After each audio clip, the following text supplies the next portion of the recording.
Now we're in Hoi An, getting ready for a very special experience. It's Hoi An lantern making. You can find these beautiful lanterns decorating streets, cafes, and homes throughout the ancient town. And after that, we also have the opportunity to enjoy some very interesting experiences. Today, we'll have the chance to make one ourselves. In order to make a lantern, it goes through many different stages. First, we need to have a lantern frame, but making the frame is something that the people here can do. And even if I wanted to learn, I wouldn't be able to do it because it's very difficult. And there is a person who specializes in making lantern frames right next to us, who is also demonstrating for you to see. On this lantern frame, I can see that there are 3 different types of materials here. The first is bamboo. That's used to create the frame shape of the lantern. And then there are 2 wooden supports, and finally the metal part in the middle here, which allows the lantern to be stretched out or collapsed for easy transport. So what's next? It's the materials used to make a beautiful lantern, like the ones you can see all around Hoi An. First we have fabric in many different colors and patterns, depending on the creativity of the artisan. And then there's a stick, just a simple bamboo stick like this. What is it for? It's used to apply the glue. Here, this is the glue jar itself. What kind of glue is this? It seems like it's buffalo hide glue mixed with acetone, right? It's dog glue. Dog glue. And then there are scissors to cut off the excess fabric. And now I will start making the lantern to see how it turns out. First, you have to apply glue to the bamboo sticks.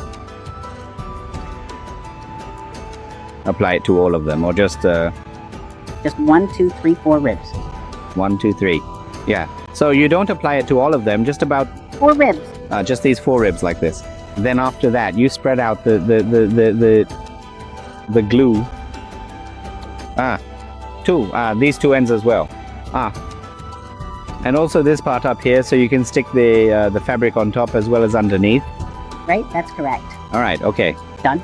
Now use this hand to spread the glue evenly. There you go.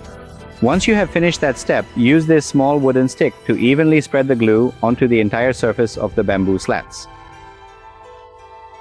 But I think you have to be quick, because if you wait too long, the glue will dry out. That's right. If it dries, of course, it will be very hard to stick. Once you have finished that step, you will then need to carefully place it down on your thigh. Exactly like this. Here. Earlier we folded both sides. We fold it in half like this.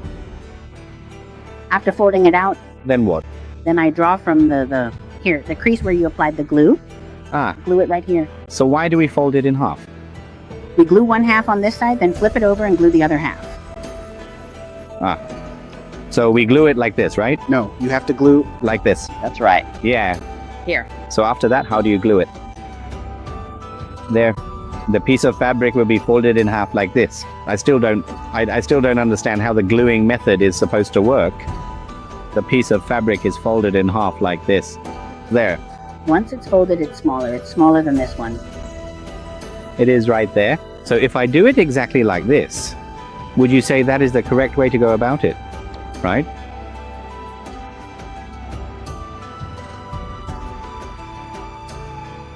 No, not at all. Carefully fold it up just like that. Flip it over. I get it now. There we go. We line up the ends, then start sliding this out. Got it. Okay. Stretch this part. Okay. There. I get it now. Yeah. All right. When you fold it in half, you don't stick it from the top right away, but place it in the middle. Then after that, you pull it down, pull it up and pull it down. And at that point, the fabric will be stretched out. And just like that, it adheres incredibly tightly to the surface. There. Then after you finish sticking it on, you'll use scissors to cut off the excess fabric. There's a cord so you can stretch it over this frame.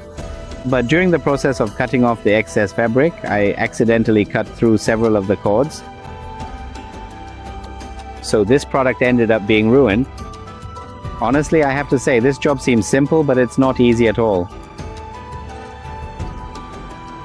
And that's my experience with making lanterns. I also hope that visitors who come here to try this activity will be more skillful than I was.